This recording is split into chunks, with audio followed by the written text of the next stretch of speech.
그러면 산성식품이 뭐 정확히 뭐 어떤 거예요? 네, 알아요. 네네. 그렇죠. 그래서 제가 본격적으로 퀴즈를 내보겠습니다. 아, 그래요? 자, 예. 네. 다음 중 우리 몸을 산화시키는 산성식품은 무엇일까요? 자, 어디 1번 보자. 쌀밥, 2번 라면, 3번 커피, 4번 빵, 5번 삼겹살. 저는 일단 제가 제일 좋아하는 게 밥이잖아요. 그렇죠. 쌀밥. 어허. 이것 때문에 내가 이렇게 됐나? 이렇게 생겼어요. 아니 누나 왜 건강하잖아요. 쌀밥, 쌀밥. REF는? 아니 사실 뭐 쌀이나 빵이나 뭐 면이나 다 같은 거 같고 일단 커피나 삼겹살 같은데 삼겹살은 내가 좋아하니까 전 3번 커피 하겠습니다. 커피. 네. 승하 씨는요? 직접 이렇게 앞에 놔두고 먹어보면 안 될까요? 왠지 저거에 대해서 잘 알고 안 있으니까 될까요? 정답을 알 수 있을 것 같은데. 힌트 하나 드릴게요. 네. 이게 한 가지가 아닐 수도 있습니다.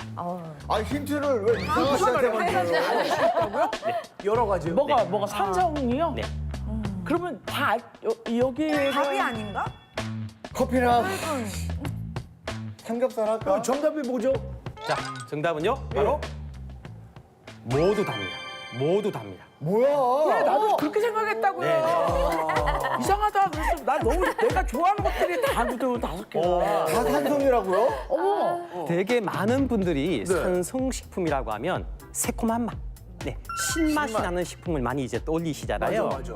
사실 말이죠. 산성식품은 음식을 섭취한 후에 몸에서 쓰이고 대사되고 연소되고 나서 남는 성분이 주로 인, 황, 염소 같은 산성 물질인 경우를 산성식품이라고 해요. 그러니까 먹고 나서 남은 걸 보셔야 돼요. 실제로 보면 주식인 밥을 비롯해서 고기, 빵, 심지어 생선까지도 모두 산성식품입니다. 왜? 대사가 되고 나면 인, 황, 염소 이런 물질을 많이 만들기 때문이에요. 아 남으니까. 야, 이거 큰일 났네. 나 이제 먹어야 밥을 돼? 끊을 수도 없고 이 나이에. 자, 이렇게 체내에 과다한 산이 쌓이게 되면요, 혈액 속에는 산소를 뺏기게 돼요. 그러니까 산소가 부족해지면 몸은 어떻게 되죠? 피곤하겠죠. 그렇죠. 네, 산소를 제대로 공급받지 못한 우리 몸속의 모든 세포들이 제 기능을 수행하지 못하게 되고요, 전반적인 신진대사 기능까지 뚝 떨어지게 됩니다. 그렇지. 네, 그렇게 되면 음식물을 소화시키는 속도도 느려질 수밖에 없죠. 그러니까 어떻게 돼요? 점차 노폐물이 계속 몸속에 쌓이게 되는 겁니다. 자, 쉬운 예를 들어볼게요. 네, 자, 우리 몸을 한 채의 집으로 볼게요. 네, 집으로, 우리 몸을 집으로 보고요, 이 산성식품을 집 안에 쌓여 있는 음식 쓰레기로 볼게요. 그래요. 치우지 않고. 네, 만약 예. 상렬 씨 아침에 나올 때 음식 네네. 쓰레기 안 치우고 나오잖아요. 예. 집에 밤에 들어가면 어떻게 돼요? 냄새 나죠. 냄새 나죠? 예, 예. 썩어 나가죠, 그죠? 어허. 집 안에 쌓아두게 되면 악취가 생기고 벌레까지 꼬이게 됩니다. 마찬가지로 우리 몸도 이 과도한 산성식품이 체내에 쌓이면은요, 점차 독소 쓰나미가 몰아치게 됩니다. 어떻게 보면 자기 집에다가 그냥 침 뱉는 거야. 그렇잖아요. 좀 더 덧붙여서 설명을 드리면, 만약 우리가 산성식품이라는 것을 과도하게 섭취하면 얼마나 위험할 수 있는지 좀 극단적인 해외 사례를 준비했습니다. 네, 사진을 한번 보실까요? 네, 이분은 50대 미국 남성분이래요. 네. 햄버거를 무척 좋아했다고 해요. 나랑 똑같네. 근데 사실 햄버거는 빵과 육류가 결합된 아까 배웠던 대표적인 산성식품 중 하나라고 볼 수가 있겠죠. 근데 이분이 어떤 햄버거를 먹었는지 봤더니 보시는 것처럼 네. 근데 맛있겠다.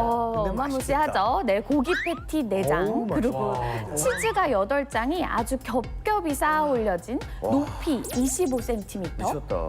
무게 1.36kg의 초대형 버거를 매일 1년 6개월 동안 섭취를 했다고 해요. 매일이요? 네. 저 정도면은 하나가 다보탑인데. 극단적이긴 하지만 이처럼 산성식품을 매일 장기간 과다 섭취 후에 이분은 아까 저희가 되게 무서워했죠. 독소 쓰나미의 공격을 받으면서 결국은 심장마비로 사망을 하게 됐다고 합니다.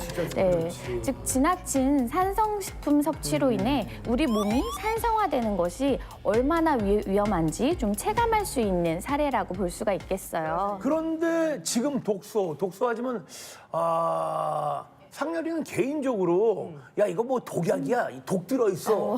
뭐 이런 얘기는 들었어도 독소 이게 정확히 뭐예요? 그렇죠. 사실 우리가 독소라고 하면은 왠지 그 화학 물질이라든지 뭔가 나와는 관련이 없는 흉측한 거라고 생각하기가 쉬운데요.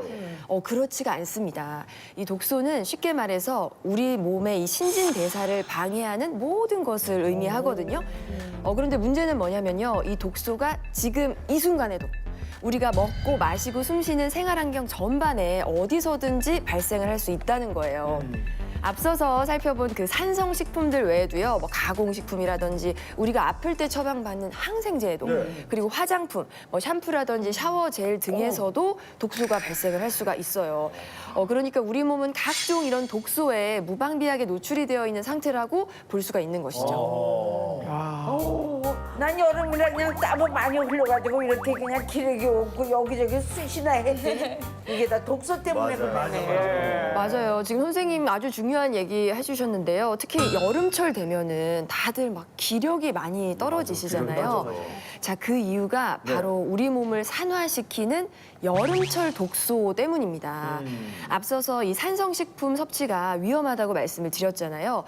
그런데 여름철 더운 날씨 때문에 우리가 또 많이 먹는 게 탄산음료, 또 시원한 아이스크림 많이 드시는데 그러다 보니까 우리 몸은 더더욱 산성화가 되고요. 이 여름철 독소의 공격에 이제 속수무책으로 무너지면서 점점 피곤해지게 되는 겁니다.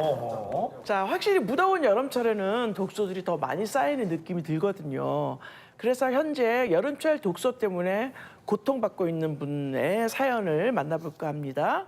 자, 함께 들어볼까요? DJ 연희. 저는 다이어트와 사투를 벌이고 있는 50대 여성입니다. 케이크나 탄산을 즐겨 마시다 보니 여기저기 군살이 너무 많이 쪄서 다이어트에 돌입을 했습니다. 마음을 굳게 먹고 즐겨 먹던 군것질, 빵, 탄산 음료 등 다이어트의 적들을 차단한 지 한 달 정도 되어가고 있는데요. 살이 전혀 빠지지 않아 스트레스만 늘어가고 있습니다. 조금이라도 살이 빠지면 의욕이 생길 것 같은데 몸무게 숫자는 변화가 없고 날은 더우니 간신히 끄는 탄산 음료가 눈앞에 아른거리는 지경입니다. 대체 저는 왜 살이 안 빠지는 걸까요? 이 저 사연을 이제 쭉 들어봤는데 큰맘 먹고 이제 군것질까지 이제 끊었거든요. 근데 살이 이제 빠지지 않아요. 예. 어마어마한 이 고민 사연인데 이 사연자분의 어떤 독소의 습격을 이제 받고 계신 건가요? 네, 이 사연자분을 습격한 독소의 정체는요, 바로 지방독입니다. 네, 읽어주신 사연에서 사연자분이 워낙 케이크, 빵, 탄산음료를 즐겨 드셨다고 했잖아요. 네. 오랜 기간 이런 산성식품을 과다하게 섭취하면서 체내에 독소가 늘어났고요. 결국 이 독소들이 지방세포와 합치면서 바로 지방독이 된 거죠. 그런데 몸속에 지방독이 쌓이면 열심히 다이어트를 해도 살이 쉽게 이제 빠지지 않는다는 얘기잖아요. 그렇죠. 빼도 잘 안 빠지는, 예. 살이 잘 안 빠지는 체질로 바뀌어가게 된 거라고 어머, 볼 왜 수가 있고요. 그럴까? 네. 아우 세상에. 네, 사실 우리 몸에는요, 이 간이라는 장기가 몸에 들어온 독소들을 해독하는 역할을 하게 되잖아요. 예. 하지만 과다하게 독소가 들어올 경우에는 이 간이 해독을 다 하질 못해요. 불가능하게 됩니다. 자, 그렇게 되면 이 독소들이 전신을 떠돌아다니면서 각종 질병을 유발하게 됩니다. 자, 이때 우리 몸은 이 상황을 막기 위해서 독소들을 바로 지방에 가두어서 보관을 합니다. 네. 몸이 그냥 자연적으로. 그렇죠. 그래서 지방독이 되는 거고요. 자, 근데 여기에서 문제는요. 이 예. 지방세포에 독소가 가두어져서 붙게 되면은요. 최대 이 지방세포 크기가 400배까지 크기가 커지면서 점차 비만한 체형으로 고착화되고 변해가게 됩니다. 네. 400배? 400. 그래.